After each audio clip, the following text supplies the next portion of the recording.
Participe mandando a sua sugestão de pauta ou a sua pergunta também, né, para o nosso convidado especial de hoje aqui na bancada do nosso Jornal da Manhã, o Piara Boschi, no qual, ao vivo, tenho o prazer de conversar com ele hoje aqui. Todos os dias, sempre de segunda a sexta, a gente conversa online aqui com os ouvintes da Jovem Pan, mas hoje ele veio tomar um café conosco. Bom dia, Piara, tudo bem? Seja bem-vindo aqui na programação da Jovem Pan. Bom dia, Fernando. Bom dia, ouvintes da Jovem Pan Joinville. Prazer estar aqui no estúdio pela primeira vez. Vai ser frequente, porque é muito bom para mim estar em Joinville, é muito importante para mim estar em Joinville, e a Jovem Pan me deu essa oportunidade de falar com o joinvilense e com a região todos os dias. Eu já fazia isso através do meu próprio site, das minhas lives, tinha bastante gente aqui da região, mas tá aqui nas ondas do rádio com vocês, chegar no carro do pessoal que tá no trânsito, do pessoal que tá em casa, do pessoal que tá chegando no trabalho, é um prazer imenso para mim, e eu tô muito feliz com essa parceria. Que bacana, nós é que ficamos muito felizes aí de poder contar também com a sua colaboração aqui. E que colaboração, né? E as articulações políticas não param, né, Piara? Os bastidores estão aí fervendo. Quais são as últimas que você traz pra gente? Então, a gente o cenário tá encaixando, né? O cenário ele começa a encaixar mais ou menos por maio, junho, mas com um detalhe importante. Desde 2018 as campanhas eleitorais, o prazo oficial delas está mais curto. Então os candidatos têm que usar esse período de pré-campanha com muita força, com muito mais tentativa de aparecer. Então tem vários candidatos que ainda não são tão conhecidos do público e que precisam viajar ao interior, conhecer. Aqui em Joinville mesmo, vocês volta e meia estão recebendo visita de Jean Loureiro, pessoal que não estavam acostumados a aparecer na região e vão aparecer cada vez mais, porque é uma eleição aqui em Santa Catarina e a gente não viu um quadro desse tão claramente na política contemporânea, acho que nunca, de uma eleição tão aberta, tão sem favorito. Tem um governador que, embora tenha sido eleito com uma votação imensa em 2018, ele foi colado no presidente Bolsonaro. Então, ele está se colocando, a primeira eleição que ele vai ter que enfrentar o debate realmente sobre o que fez, sobre o que não fez. A gente tem o Jorginho Melo tentando colar no bolsonarismo, vai ter um candidato colado no ex-presidente Lula, mas talvez seja um nome que não era da esquerda, como o Dário Berger, por exemplo, como o Gelson Merizio, pode ser o petista Décio Lima, vai dar certo essa cruza, não sabemos. E tem os candidatos que vão tentar, não quero polarizar, não quero ir pra lá nem pra cá, o Jean Loureiro, essa turma aí. E tem uns fatores externos, o Esperidião Amin vai ser candidato, o Antídio Lunelli consegue convencer o MDB. A gente tá naquele momento de quem é que sobrevive. Normalmente em agosto fecha, mas esse período, quem é que fica vivo, vai depender muito dessa pré-campanha, que é um pouquinho, é uma campanha disfarçada, mas que o Tribunal Superior Eleitoral anda tolerando, porque a campanha ficou muito curta, a campanha oficial ficou muito curta. Em 45 dias tu não consegue ser conhecido pelo eleitor. É verdade. 7h42, o Piara Boschi conosco aqui na bancada do nosso Jornal da Manhã. Não perca a sua hora, faltando 7:18. O Piara, eu separei um dado aqui que eu achei muito interessante, muito importante, que diz o seguinte: em relação ao acesso de internet, uma pesquisa promovida, né, pelo Comitê Gestor do Brasil revelou que em 2020 o país chegou a 152 milhões de usuários, ou seja, um aumento de 7% em relação a 2019. E com isso, 81% da população com mais de 10 anos de idade tem acesso à internet em casa, isso sem falar nos smartphones, né? E aí eu te pergunto, na sua análise, essas eleições vão ser decididas através da internet, ou seja, o candidato que souber utilizá-la melhor será o vencedor ou não? É muito curioso porque a gente acompanhou aos poucos, né? Eu acompanho eleições como profissional desde 2006. E a gente acompanhou, a cada eleição aumentava a participação da internet. Não, aqui o candidato lançava um blog, o outro entrou na rede social, tudo muito timidamente. E sempre dizia, em algum momento vai ser determinante. E aí veio 2018.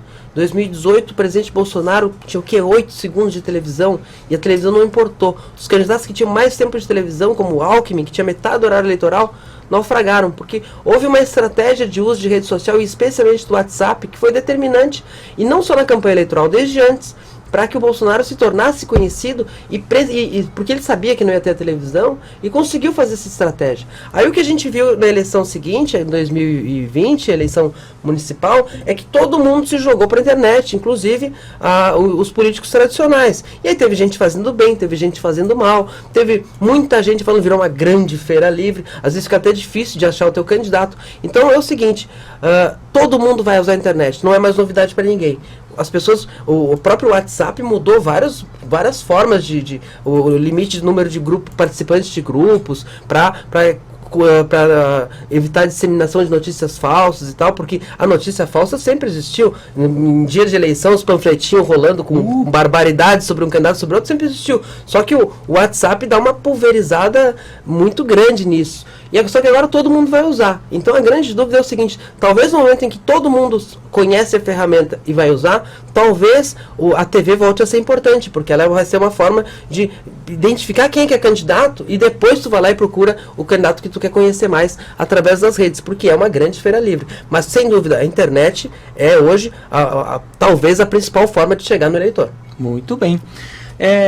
O bacana de você estar ao vivo conosco aqui na bancada do Jornal da Manhã é que os ouvintes participam um pouco mais devido ao tempo, né? A gente tem um tempinho maior para poder conversar. E a pergunta do ouvinte Ari, né? Até agradeço aí de coração, viu, Ari, pela sua audiência e pelo seu carinho.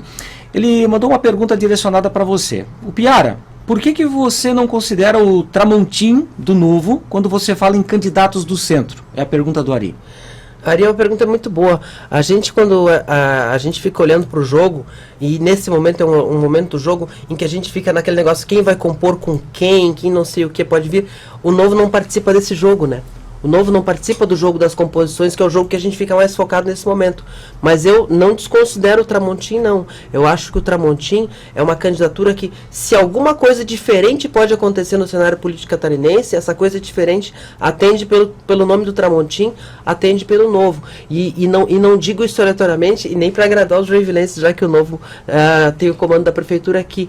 O Tramontim é um candidato muito peculiar. O Tramontim é um promotor público, ele vem no momento em que essa classe é muito respeitada. O Tramontim, ele tem um bom porte, ele fala muito bem, e o Tramontim, ele acabou de vir de uma eleição majoritária em Blumenau muito boa. Ele, por muito pouco, por detalhe, ele não chegou no segundo turno, onde ele teria uma boa viabilidade. Então ele já foi testado numa eleição majoritária, ele é o único candidato, Fernando, do Vale do Itajaí, que é o maior eleitorado do estado, que está sendo ignorado nas composições, assim como o Norte, os dois maiores eleitorados, a maior cidade e a maior região, estão sendo ignorados nas majoritárias. Então o Tramontim, do Novo, ele pode ter uma largada muito interessante em Blumenau, e o reforço da força que o Novo tem aqui em Joinville, podem colocar ele no páreo. E aí se ele aparecer com 5, 6, 7%, ele começa a ganhar visibilidade. O WhatsApp pode funcionar, as redes sociais, já que o Novo tem pouco tempo de televisão. Teve uma pesquisa recente lá em Criciúma, contratada pela Rádio Sou Maior, lá que eu tenho parceria também, que na cidade de Criciúma, onde o Novo não existe, não disputou a eleição, o Tramontim já tem 4 pontos. Não dá para descartar, não. Muito bem. 7 horas e 47 minutos, faltando 13 para as 8 horas da manhã. O Piara, o Lincoln do bairro Morro do Meio, ele participa conosco aqui, ele mandou uma opinião / pergunta, tá? Por que eu te digo que é uma opinião / pergunta? Ele disse o seguinte: bom dia, governador Carlos Moisés perdeu a eleição quando traiu o presidente Bolsonaro. Concorda, Piara? Eu não digo que ele perdeu a eleição, mas eu digo que a vida ficou muito mais difícil. No momento, a visibilidade é de cerca de 10.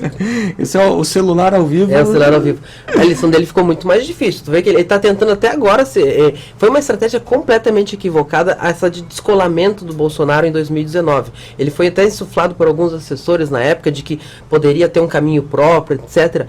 Mas ele não tinha caminho próprio. Ele foi eleito na onda do Bolsonaro e ele tentou criar um caminho pessoal que até na relação com os políticos está muito bem, mas com a sociedade, e Santa Catarina é um estado que o bolsonarismo é muito forte, ele ficou com uma dificuldade. Ele tem tentado, assim, como ele se filiou ao Republicanos, que é o mesmo partido da Damares, ex-ministra dos Direitos Humanos, do Tarcísio de Freitas, ex-ministro da Infraestrutura, que vai concorrer a governador de São Paulo, do vice-presidente Hamilton Mourão, ele está tentando fazer uma aproximação para construir com o Planalto, nem que seja um pacto de não agressão, mas convenceu o eleitor bolsonarista que escolheu ter um governador que fosse um Bolsonaro catarinense e recebeu um governador com outro perfil, vai ser muito complicado. Eu não digo que ele não tem chance, porque na construção política ele está bem. Se fizesse uma eleição só entre os prefeitos, provavelmente ele ganharia. Só que a eleição não é só entre os prefeitos, a eleição é na sociedade. E na sociedade o Moisés vai ter essa dificuldade, porque o eleitor bolsonarista, especialmente o mais convicto, o mais apoiador, o mais radical, o mais fiel, esse vai ter dificuldade de votar no Moisés de novo. Para finalizar, o Piara, a Aline, ela manda a seguinte pergunta aqui. O Piara, quem você acha que vai para o segundo turno com Moisés? Eu não vejo, o cenário que eu leio não é quem vai com o segundo turno para o Moisés. Eu acho que a vinculação do 22 do Jorginho Melo com o Bolsonaro, mesmo que o Jorginho Melo não tenha hoje aliados, uma aliança robusta em Santa Catarina, a simples vinculação com o 22 e o apoio das lideranças bolsonaristas em Santa Catarina e estar no mesmo número do presidente é suficiente para levar o Jorginho Melo para o segundo turno. Digamos que o Jorginho Melo faça metade dos votos do Bolsonaro, é suficiente para ir para o segundo turno. E aí eu vejo uma briga bem equilibrada para ver quem é que vai para esse segundo turno com o Jorginho Melo, que seria o governador Moisés, especialmente se ele tiver aliança com o MDB, essa candidatura de centro do Jean Loureiro, com apoio do PSD, essa coisa meio PFL, né, porque União Brasil e PSD são partidos que se originaram do antigo PFL, também vai ter estrutura, vai ter tempo de televisão, vai ter bastante dinheiro também. A frente de esquerda vai tentar colar, digamos que o Lula faça 30% em Santa Catarina, se o candidato da esquerda conseguir colar ao máximo, também entra nesse jogo. E aí os candidatos são surpresa, né? O Tramontim, que a gente falou um pouquinho antes, mas se o Espiridião Amin vem para o jogo, quanto é que ele ainda consegue mexer com o cenário, ele está na política desde os anos 70 e que mantém um eleitor fiel, especialmente ali na Grande Florianópolis, algumas regiões da Serra, do Sul. Aqui em Joinville um pouco menos, porque ele tinha aquelas disputas com o Luiz Henrique, né? Mas é um cenário aberto. Mas eu não vejo o Moisés tão cravado no segundo turno. Eu vejo o Jorginho cravado no segundo turno, Moisés não. Muito bem. O Piara, muito obrigado pela sua presença aqui no estúdio da Jovem Pan. Desejar para você mais sucesso do que você já tem, né? Um ótimo final de semana. E na segunda-feira a gente volta a conversar aqui no Jornal da Manhã, combinado? Combinado. Segunda-feira eu volto para a telinha, mas contem comigo eventualmente estar aqui no estúdio, porque é um prazer para mim estar aqui em Joinville. Muito bem.